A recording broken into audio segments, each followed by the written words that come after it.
नमस्कार, one India Hindi में आपका स्वागत है। केंद्रीय स्वास्थ्य मंत्री डॉक्टर हर्षवर्धन ने कोरोना वैक्सीन पर सियासत कर रही पार्टियों पर पलटवार किया। हर्षवर्धन ने कहा, छत्तीसगढ़ के नेता कोरोना टीकाकरण पर गलत जानकारी देकर लोगों में डर फैला रहे हैं। स्वास्थ्य मंत्री ने कहा कि देश में वैक्सीन की कोई कमी नहीं है। कुछ राज्य सरकारें अपनी नाकामी को छिपाने के लिए जनता में दहशत फैलाने का प्रयास कर रही है।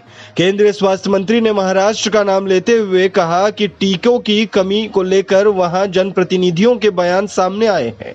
यह कुछ भी नहीं है। यह महाराष्ट्र सरकार की महामारी के प्रसार को नियंत्रित करने के लिए बार बार विफलताओं से ध्यान भटकाने का प्रयास है।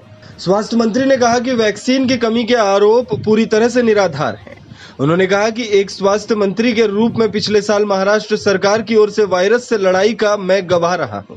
उनके खराब रवैये ने देश में वायरस से लड़ने के प्रयासों को बहुत नीचे ला दिया है। चौंकाने वाली बात यह है कि राज्य सरकार अपनी निजी वसूली के लिए लोगों को संस्थागत क्वारंटीन से छूट देकर लोगों को खतरे में डाल रही है। स्वास्थ्य मंत्री ने कहा कि इस तरह हमने छत्तीसगढ़ के नेताओं की टिप्पणियों को भी सुना है, जिनका उद्देश्य टीकाकरण को लेकर गलत सूचना और लोगों में दहशत फैलाना है। स्वास्थ्य मंत्री ने कहा कि बेहतर होगा कि राज्य सरकार अपनी ऊर्जा को स्वास्थ्य स्ट्रक्चर को मजबूत करने में लगाए, न कि क्षुद्र राजनीति पर। बता दें कि महाराष्ट्र के स्वास्थ्य मंत्री और मुंबई की मेयर ने कहा था कि प्रदेश में कोरोना वैक्सीन की कमी है और राज्य में वैक्सीन के महज 3 दिनों का स्टॉक है। तरफ से स्टेट गवर्नमेंट को या स्टेट गवर्नमेंट की तरफ से सेंटर को गया?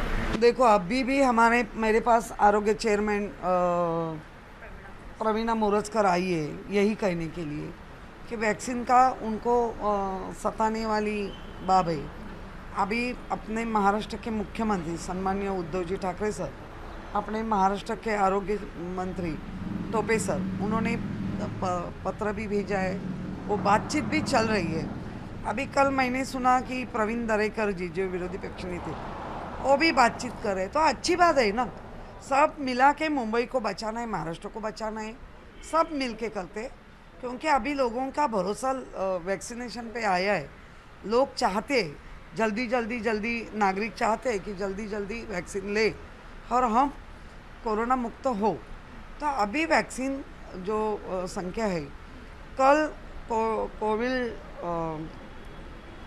कोवैक्सीन का भी प्रॉब्लम है, कोविशील्ड का भी प्रॉब्लम है। कोवैक्सीन तो 1,77,000 कल था, अभी कितना है पता नहीं। तो कभी तो है, 2-3 दिन में सेकंड राउंड वाले को भी देना मुश्किल हो जाएगा। तो फिलहाल कितना स्टॉक है आपके पास? मतलब कल 1,76,000 ये कल था, अभी तो और कम हुआ होगा। तो परसों से या डे बाय कमी होती जा रही है। इस बीच जानकारी मिली है कि एस्ट्राजेनेका ने कोविशील्ड वैक्सीन की आपूर्ति में देरी को लेकर सीरम इंस्टीट्यूट को लीगल नोटिस भेजा है। सूत्रों के मुताबिक एस्ट्राजेनेका ने कोरोना वैक्सीन की आपूर्ति में देरी को लेकर सीरम इंस्टीट्यूट ऑफ इंडिया को कानूनी नोटिस भेजा है। सीरम के एसईओ आधार पूनावाला ने कहा कि भारत सरकार ने कोविशील्ड की दूसरे देशों की बड़ी आपूर्ति पर रोक लगा दी है और भारत के पहले दावे की बात दूसरे देशों को समझाना कठिन है। उन देशों में कोविड वैक्सीन ज्यादा ऊंचे दामों पर बेची जा रही है। इस खबर में फिलहाल इतना ही। तमाम अपडेट्स के लिए बने रहिए वन इंडिया हिंदी के साथ।